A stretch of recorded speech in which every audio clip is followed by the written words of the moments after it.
Subscribe to Awaaz today. Click on the bell icon for latest national and international buzzing news. Highest structural value, 50 plus amenities, prime location, and this all at 10 Marina Bay.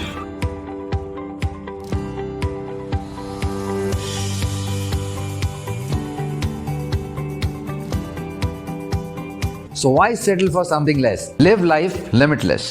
आहे कोविडचं संकट तर आहेच, त्यात एका बाजूला Olympic पण सुरू आहे. ऑलिम्पिकमध्ये सुद्धा आपले खेळाडू प्रयत्नांची पराकाष्ठा करतायत. विशेषतः नीरज चोप्राला त्याचं कौतुक तर केलंच पाहिजे, अभिनंदन तर केलंच पाहिजे, कारण देशाची मान त्याने उंचावलेली आहे. किती वर्षानंतर अजून मोजतो होता पण सुवर्ण पदक त्यांनी मिळवलेलं आहे. तसं पाहिलं तर सगळेच खेळाडू प्रयत्नांची पराकाष्ठा करतायत आणि हे होतच असतं. एक स्पर्धा म्हटल्यानंतर प्रत्येक वेळेला सुवर्ण पदकच मिळतं आणि प्रत्येक वेळेला हार होते असं नाही. हार जीत होतच असते आणि ते त्याच पद्धतीने आपण घ्यायला पाहिजे. एक 7 दिवसानंतर आपला स्वातंत्र्य दिन येतोय, 15 ऑगस्ट. 75व्या स्वातंत्र्याच्या वर्षात आपण आपला देश पदार्पण करणार आहे. त्याच्या आधीचा सगळा इतिहास, तो संघर्ष, त्याला आता 75 वर्ष होत आली. 15 ऑगस्टला तर शुभेच्छा आपण देऊच, पण 15 ऑगस्ट स्वातंत्र्य दिन म्हटल्यानंतर त्यावेळेला जसं आपण एक इतिहास वाचत असताना जनतेने आपल्या कसा संघर्ष केला, त्यावेळेच्या पिढीने कसं झोकून देऊन आपल्यासाठी स्वातंत्र्य मिळवलं, तो काळ सगळा लक्षात घेऊन त्याच्या नुसत्या आठवणी काढून उपयोग नाही, तर आपण पण एक निश्चय केला पाहिजे. आपल्याला असं वाटलं होतं गेल्या वर्षी की 1 वर्षभरामध्ये कोविडचं संकट नाही सोडली. अजून काय जाता जात नाही आहे. कमी जास्त प्रमाणामध्ये ह्या लाटा येत जात आहेत, धडकत आहेत. किती लाटा येतील, किती वेळेला आपल्याला या लाटा धडकणार आहेत ह्याचा अजूनही अंदाज येत नाही. आणि म्हणून मला असं वाटतं की या स्वातंत्र्य दिनाच्या 8 दिवस आधीच मी आपल्याला एक नम्र विनंती करतोय की तो सगळा संघर्ष त्याच्या नुसत्या आठवणी जागून उपयोग नाही आहे. नाहीतर या अशा संघर्षाला आणि स्वातंत्र्याला काही अर्थ नाही आहे. आपण एक अशी एक जिद्द, आपण एक आता एक निश्चय केला पाहिजे, एक मी म्हणेन प्रतिज्ञा घेतली पाहिजे की जसं त्यावेळेला 150 वर्षाची गुलामगिरी, 150 वर्षाचं पारतंत्र्य आणि इंग्रजांचं राज्य हे आपण उलथवून टाकलं, तशीच ही कोविडची दहशत, कोविडची टांगती तलवार ही सुद्धा आता आपल्याला उलथवून टाकावीच लागेल. तिचा सुद्धा एकदा कायमस्वरूपी निसरा करावाच लागेल. कोविडबद्दल मी नंतर बोलणारच आहे, कारण मला कल्पना आहे की साधारणतः आपल्या सगळ्यांचं लक्ष आहे की मी नेमकं काय काय शिथिल, कुठे बंधनं शिथिल करणार आहे, कुठे अजून निर्बंध ठेवणार आहे, याच्याकडे आपलं लक्ष आहे. त्याच्याबद्दल मी थोडंसं बोलणार आहेच, थोडंसं नाही भरपूर बोलणार आहे. पण तत्पूर्वी ज्या काही नैसर्गिक आपत्तीला आपल्याला तोंड द्यावं लागतंय त्याचा आपण एक थोडासा विचार करण्याची आवश्यकता आहे. पावसाळ्याची सुरुवातच गेल्याही वर्षी आणि याही वर्षी चक्रीवादळाने झाली. गेल्या वर्षी निसर्ग चक्रीवादळ आपल्यावरती धडकलं, यावेळेला ते तोक्ते वादळ, चक्रीवादळ आपल्याला आपल्या किनाऱ्याला स्पर्शून गेलं. हानी करायची तेवढी केलीच त्यांनी. त्याच्यानंतर अचानक जो काही पूर आला, हे सगळे विचित्र होते. काही दिवसांचा, काही महिन्यांचा पाऊस हा एका दिवसात आणि काही तासामध्ये कोसळायला लागलेला आहे. त्याची कारणं आपण काही देऊ शकतो. ढगफुटी झाली, मग तुम्हाला अंदाज नाही का आला? अंदाज होता. वेधशाळेने आपल्याला अंदाज दिला होता की अतिवृष्टी होईल, पण अतिवृष्टी किती होईल ह्याचं परिमाण अजूनही मला नाही वाटत जगामध्ये कोणी मोजू शकलेलं असेल. पाऊस पडला म्हणजे असा काही तुफान पडला आणि पूर, आपली धरणं, आपल्या नद्या ह्या ओसंडून व्हायला लागल्या. मग काही ठिकाणी आपल्याला धरणांची पातळी कमी करायला विसर्ग करावा लागला पाण्याचा. मग ते सोडलेलं पाणी खाली सांगली, कोल्हापूर, तिथल्या नद्या फुगल्या, तिथल्या गावात गेलं, शहरात गेलं. इकडे वशिष्ठी, सावित्री या सगळ्या नद्यांना पूर आला. मग चिपळूण पाण्याखाली गेलं, महाड पाण्याखाली गेलं. एक गोष्ट मला आपल्याला आवर्जून सांगायची की आता हे दरवर्षीचं संकट आणि त्यातून येणारी आपत्ती, त्यातल्या त्यात अतिवृष्टीचा इशारा मिळाल्यानंतर आपल्या प्रशासनाने मी म्हणेन खरंच कौतुकास्पद काम केलं. जवळपास नाही म्हटलं तरी 4.5 लाख आपल्या नागरिकांना, माता बांधवांना त्यांनी सुरक्षित स्थळी नेलं. म्हणजे जिथे जिथे आपल्याला असं वाटलं होतं की इकडे पाणी येणार आणि आलं, जर का या नागरिकांना आपण वेळेत हलवलं नसतं, तुम्हीच विचार करा, 4,37,000 आणि काही अशा नागरिकांना आपण वेळेमध्ये स्थलांतर केलं नसतं तर काय आखरीत घडलं असतं. आपण त्यांची जीवितहानी होऊ दिली नाही, हे एक थोडं समाधानाची बाब नक्कीच आहे. मात्र ज्या दरडी कोसळल्या त्याच्यामध्ये आपले रस्ते तर खचून गेलेच. काही ठिकाणी मी बघितलं, पन्हाळ्याच्या इथे वगैरे रस्ते खचलेत, घाट खचलेले आहेत. आणि दरडी कोसळून गावाच्या गावं, रायगडमध्ये मी गेलो होतो, तळेगाव बघितलं, म्हणजे तिकडे गाव होतं याची नामोनिशाणी कुठे शिल्लक नव्हती. संपूर्ण चिखल चिखल चिखल, चिखलाचे सगळे डोंगर आणि त्याच्याखाली आपले, म्हणजे त्या घटनेच्या आधीपर्यंत आपल्यासारखे जिथे जागते आपले बांधव, माता भगिनी ह्या गाडल्या गेल्या होत्या. त्याच्यामध्ये जीवितहानी फार मोठी झाली. या अशा काही दरडी कोसळल्या, त्याच्यामध्ये जीवितहानी फार मोठी झाली. आता ह्या दरडी कोसळण्याचं प्रमाण हे वाढायला लागलेलं आहे, पूर येण्याचं प्रमाण हे वाढायला लागलेलं आहे. एक 2-4 दिवसापूर्वी सिक्कीमचे मुख्यमंत्री माझ्या भेटीला आले होते आणि बोलता बोलता त्यांनी सुद्धा हेच सांगितलं की सिक्कीममध्ये सुद्धा दरडी कोसळण्याचे प्रकार आता वाढायला लागलेले आहेत. हे सगळं आता वेगळं वेगळं काहीतरी संकट आता आपल्या अंगावरती यायला लागलेलं आहे.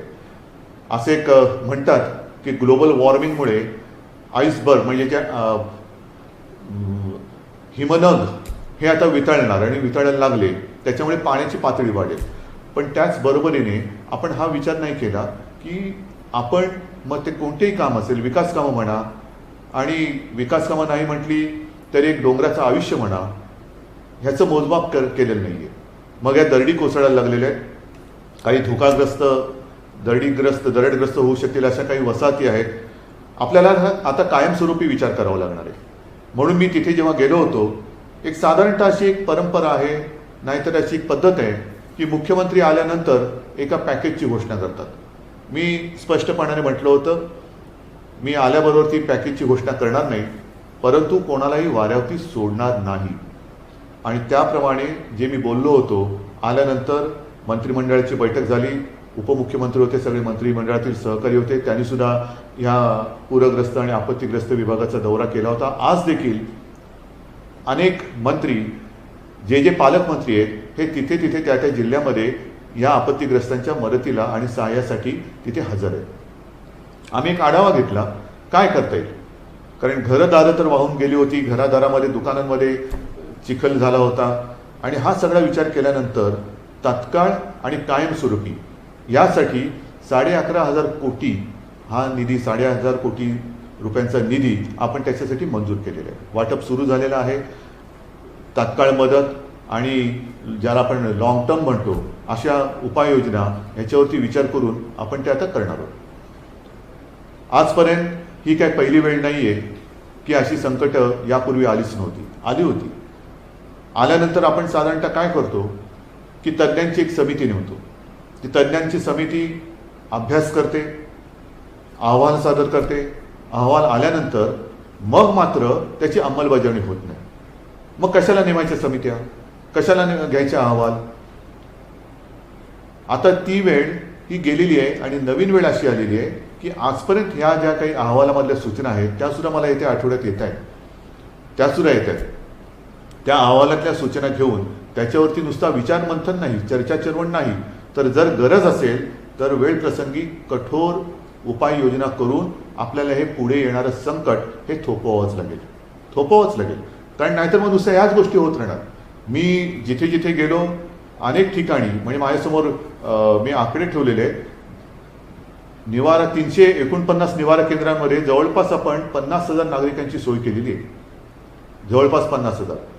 पण त्यांच्यापैकी ज्यांना मी भेटलो त्यांचं सगळ्यांचं म्हणणं हेच होतं की आता याच्यावरती आम्हाला कायमस्वरूपी तोडगा द्या.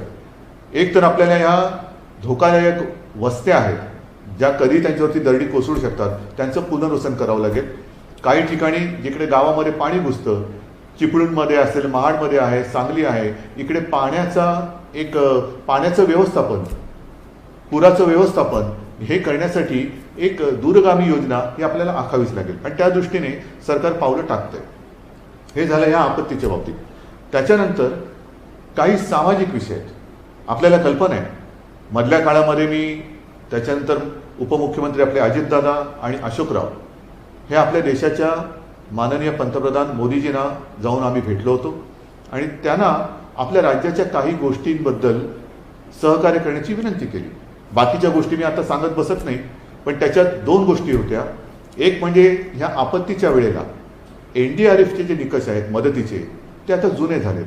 2015 प्रमाणे आपण मदत आता देऊ शकत नाही, आता वाढीव मदत द्यायला पाहिजे आणि म्हणून आम्ही विनंती केली की NDRFची जी काही मदत येते त्याचे निकष आता काळानुरूप हे बदलायला पाहिजे, मदत ही वाढवली पाहिजे.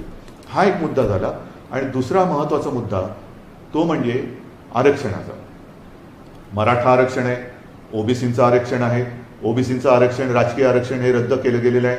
आपण ज्याला एम्पिरिकल डेटा म्हणतो त्याची मागणी केलेली आहे की आम्हाला जनगणना करायची आहे आणि ती जर केली गेलेली असेल तर त्याची माहिती केंद्राने आपल्याला द्यावी. आणि दुसरा महत्त्वाचा मुद्दा होता जो मराठा आरक्षणाच्या बाबतीत होता आणि आहे तो म्हणजे आरक्षण देण्याचा अधिकार सर्वोच्च न्यायालयाने सांगितलं होतं की हा अधिकार राज्याला नाही, केंद्रालाच आहे. म्हणून आपण त्यांना विनंती केली होती एक तर आपल्या अधिकारामध्ये या समाजातील सगळे जे माझे गोरगरीब आहेत त्यांना त्यांचा न्याय हक्क मिळवून द्या, त्यांना आरक्षण द्या आणि नाही तर 50% अट शिथिल करून आपण राज्यांना म्हणजे आम्हाला हा अधिकार द्यावा. आता ही विनंती केल्यानंतर 1-2 दिवसापूर्वी आपल्याला सर्वांना कल्पना आहे की हा जो आरक्षणाचा अधिकार आहे तो केंद्राने आता लोकसभेमध्ये त्याच्यावरती चर्चा होईल, पण एक ते आता त्या घटनेत दुरुस्ती करतायत की 50 आपलं आरक्षणाचा अधिकार जो आहे तो राज्यांना परत देणार. माझी विनंती आहे आणि मला विश्वास आहे की नुसते अधिकार राज्याने देऊन आता होणार नाही, कारण 50%ची अट जोपर्यंत शिथिल होत नाही तोपर्यंत आपल्याला वाढीव आरक्षण हे देता येणार नाही. मग पुन्हा तो सगळा अभ्यास करावा लागेल आणि मग ते काय कमिशन नेमा, त्यांचा अहवाल घ्या, मग त्याच्यामध्ये ते सिद्ध करा. त्यापेक्षा 50%ची अट शिथिल करून आम्हाला तुम्ही द्या, आम्ही ज्यांना ज्यांना द्यायचं आहे जे योग्य आहे त्या सर्वांना आमच्या अधिकारामध्ये आम्ही त्यांचे ते न्याय हक्क मिळवून देऊ. हे जर का नाही झालं तर नुसते अधिकार आपल्याला देऊन काही उपयोग होणार नाही. आणि मला विश्वास आहे की माननीय पंतप्रधान जसं त्यांनी राज्यांना अधिकार देण्याचं एक मान्य केलं तर ही अट सुद्धा ते काढतील हा मला विश्वास आहे. बघूया 2-4 दिवसात आपल्याला कळेल. आता हे झाल्यानंतर महत्त्वाचा जो मुद्दा आहे तो म्हणजे कोविड. अजूनही कोविड जात नाही आहे, ही आपत्ती अजून काही जात नाही आहे. किती वेळा आपण असं उघडझाप करत राहायचं. पहिली लाट आली, दुसरी लाट आली, गेल्या वर्षीचे सण आणि या वर्षीचे सण अजून तसे पूर्ण सुरू नाही झाले. अजून आपले गणपती बाप्पा यायचे आहेत, मग आपली नवरात्री सुरू होणार, मग दिवाळी येणार, हे सगळं सुरू होणार. गेल्या वर्षी सणांच्या नंतर 2 लाटा आपण अनुभवल्या. आज देखील तो सगळा काळ आठवला तर अंगावरती काटा उभा राहतो.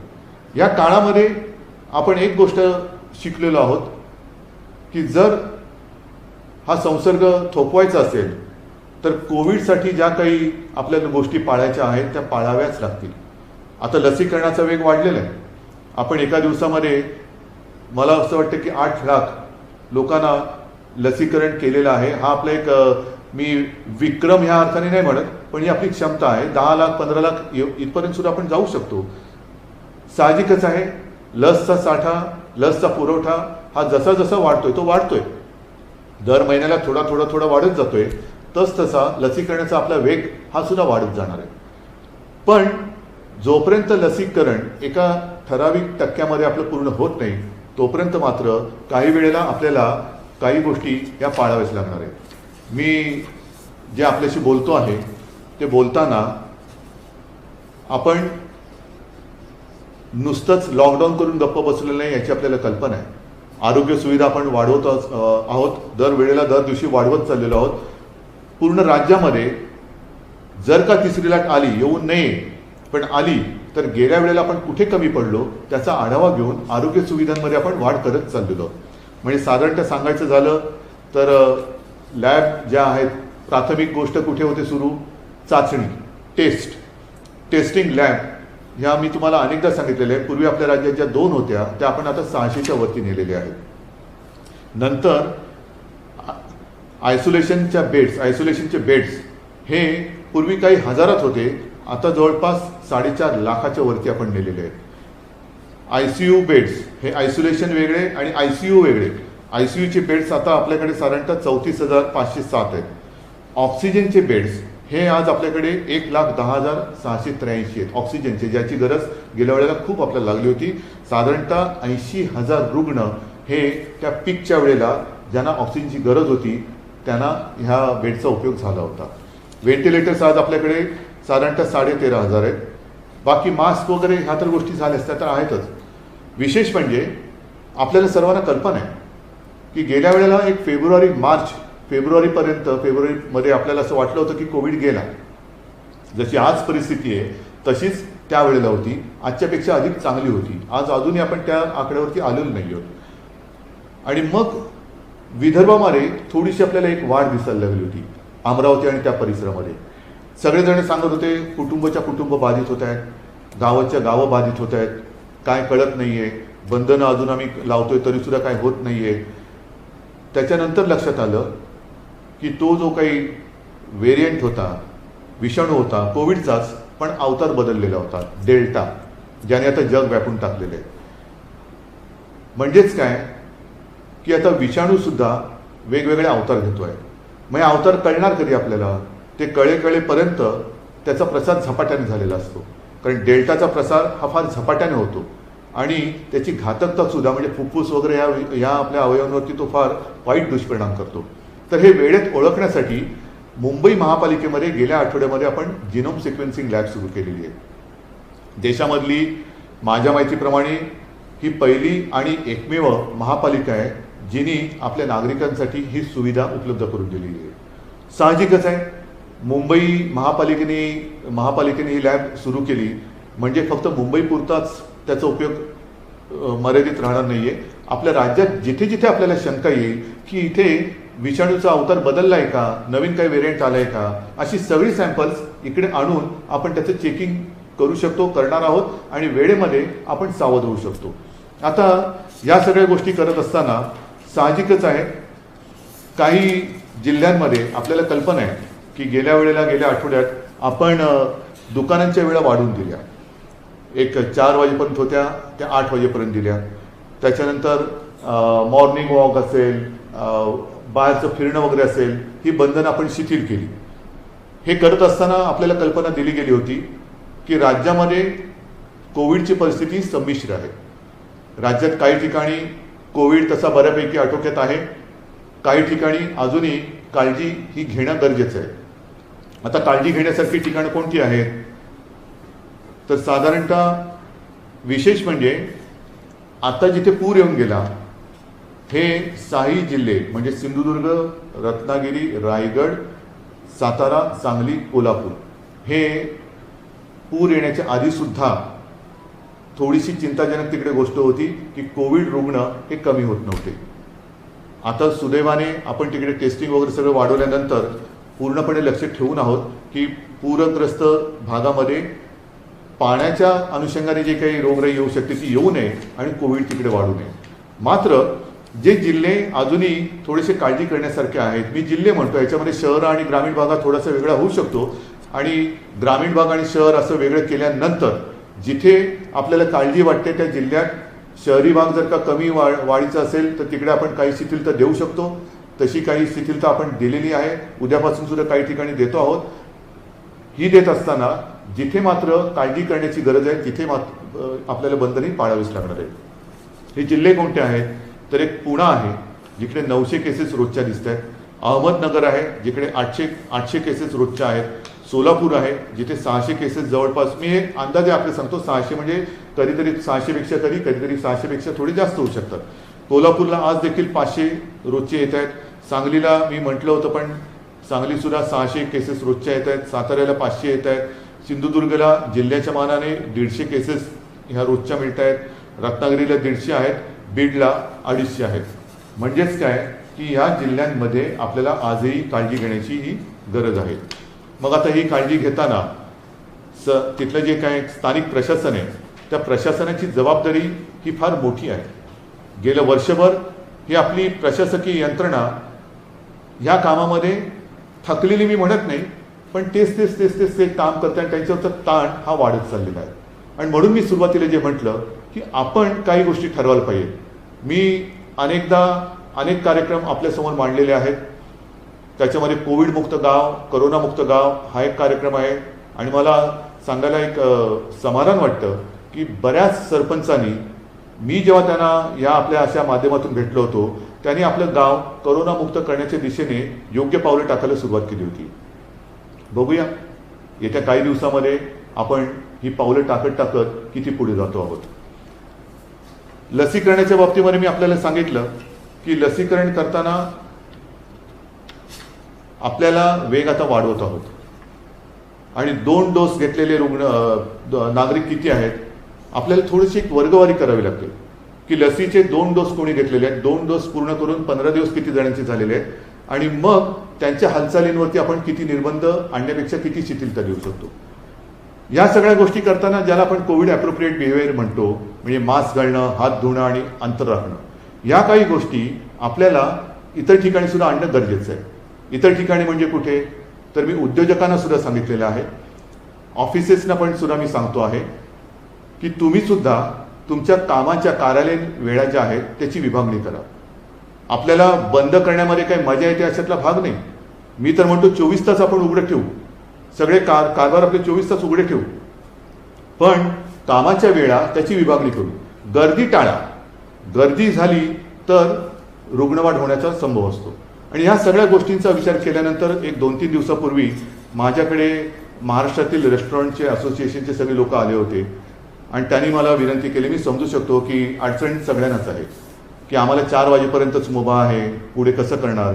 मी त्यांच्याशी बोललो, त्यांनी सुद्धा खूप चांगलं सहकार्य करण्याचं एक मान्य केलं. मला म्हणाले, उद्धवजी आपण म्हणता ते आम्हाला मान्य आहे, पण आम्ही साधारणतः कधी उघडू शकतो.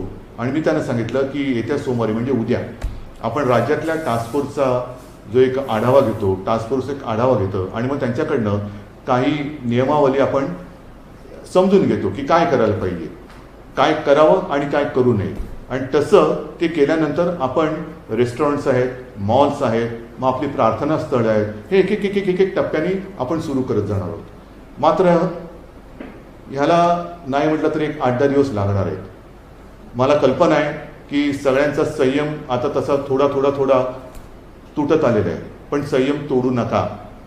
पण हाच एक धोक्याचा क्षण असतो की ज्या वेळेला आपल्याला वाटतं की आता कोविड गेला, आता उघडायला काय हरकत आहे. काही जण हे उघडा ते उघडा, मी मागे सुद्धा बोललेलो आहे, थोडंसं एक काही आपल्या समाजातील घटकांना भडकवण्याचा प्रयत्न करतात. पण मी महाराष्ट्रातल्या जनतेला खरंच धन्यवाद देतो, मनापासून धन्यवाद देतो की अशा सगळ्या उचापत्याकारांना आपण बळी न पडता जे सरकार सांगते ते आपण ऐकत आहात. आणि म्हणूनच महाराष्ट्राचं कौतुक आज जागतिक पातळीवरती होते. मुंबई मॉडेलचं कौतुक आज जागतिक पातळीवरती होते की ह्यांनी कोविडवरती कसं नियंत्रण आणलं. कौतुक आमचं होतंय, पण हे कौतुकाचे मानकरी माझ्या महाराष्ट्रातील नागरिक आहेत. आणि म्हणून हे सगळं श्रेय जे काय आहे, मध्ये एक सर्वे घेतला गेला आणि त्याच्यामध्ये नंबर 1 मुख्यमंत्री, देशामध्ये नंबर 1 मुख्यमंत्री, महाराष्ट्राचे मुख्यमंत्री उद्धव ठाकरे. म्हटलं मी नम्रपणाने सांगतो की हे श्रेय माझं नाही, मी नुसता निमित्त मात्र आहे. मी सांगतोय, आपण ऐकत आहात, कारण आपल्याला कल्पना आहे की मी ज्या ज्या काही गोष्टी सांगतोय त्या आपल्या हिताच्या आहेत. अनेक जण आपल्याला कल्पना आहे की आपले जवळचे आप्तस्वकीय मित्रमंडळी ही कालच्या कोविडच्या लाटेमध्ये आपल्याला सोडून गेलेली आहे. हे सगळं कोविडचं थैमान आपण पाहिलेलं आहे. देशामध्ये काय झालं, इतर देशामध्ये काय झालेलं हे टीव्हीवरती आपण पाहिलेलं आहे. आपल्याकडे ते कोणत्याही परिस्थितीत होऊन द्यायचं नाही. ऑक्सिजन, त्या ऑक्सिजनला सुद्धा एक मर्यादा आहे. आपल्याकडे आज सुद्धा राज्यामध्ये आपण किती प्रयत्न केला तरी देखील एक साधारणतः 1300-1350 मेट्रिक टन दर दिवशी एवढंच आपण मजल गाठू शकलेलो आहोत. ह्याचं कारण असं की ऑक्सिजनचे प्लांट्स लावायला सुद्धा काही वेळेला बाहेरून यंत्रसामुग्री आणावी लागते आणि ती आणून ती लावणं ह्याच्यामध्ये काही दिवस जात आहेत. मी मागेही आपल्याला सांगितलं होतं की गेल्या वेळेला साधारणतः 1700-1800 मेट्रिक टन दर दिवशी आपल्याला ऑक्सिजन लागत होता. 80,000च्या आसपास रुग्ण हे ऑक्सिजनची आवश्यकता असलेले आपल्या रुग्णालयामध्ये उपचार घेत होते. आणि म्हणून आपण आता असं ठरवलेलं आहे की काही शिथिलता आपण आता देत आहोत, बंधने शिथिल करायला सुरुवात करत आहोत.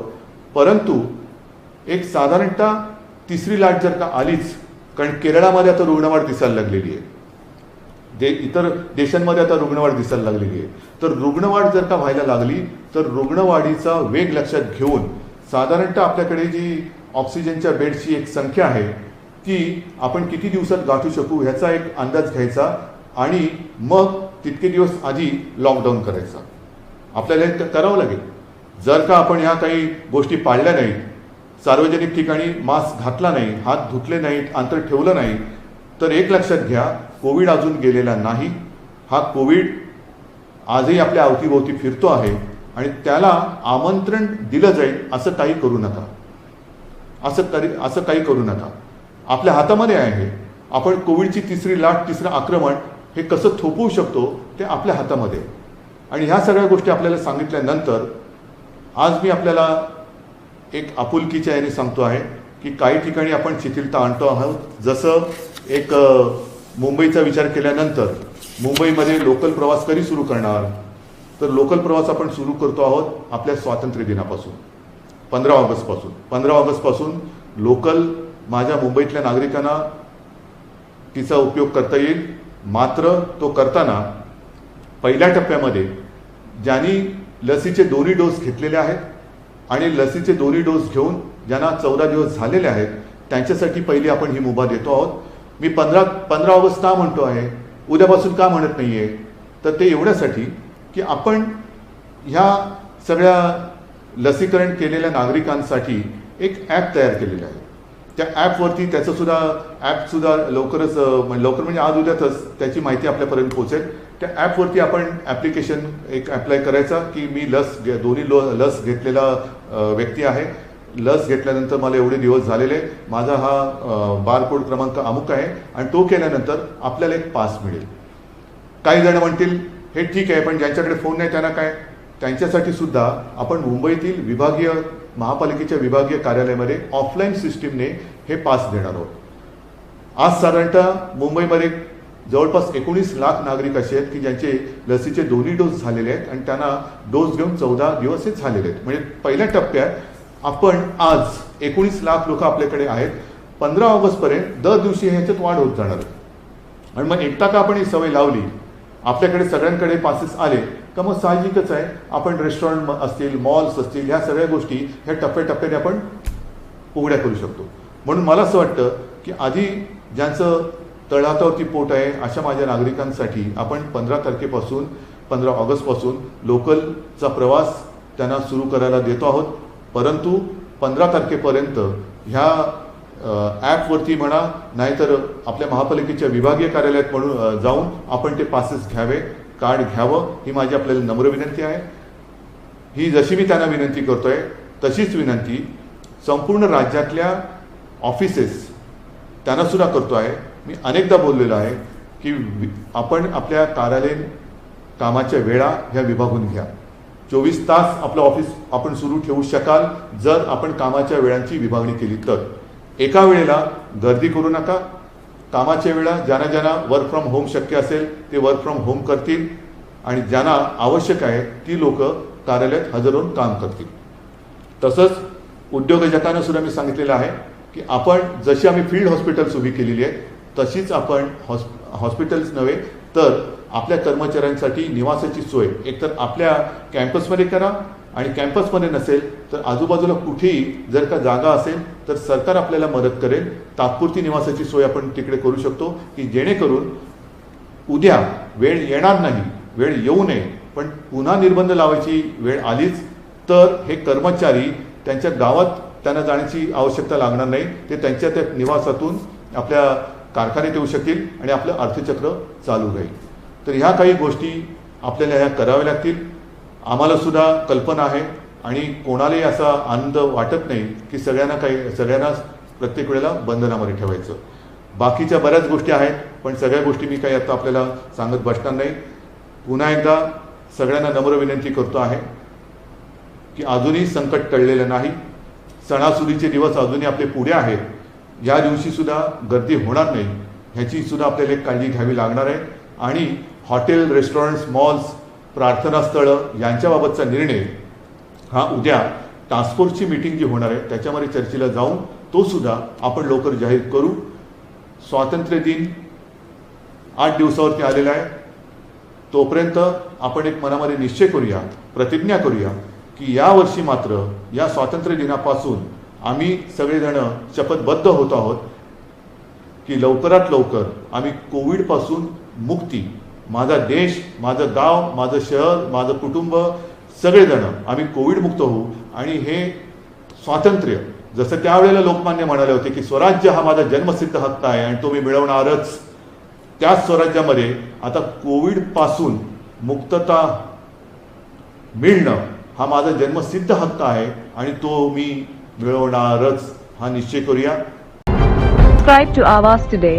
Click on the bell icon for latest national and international buzzing news.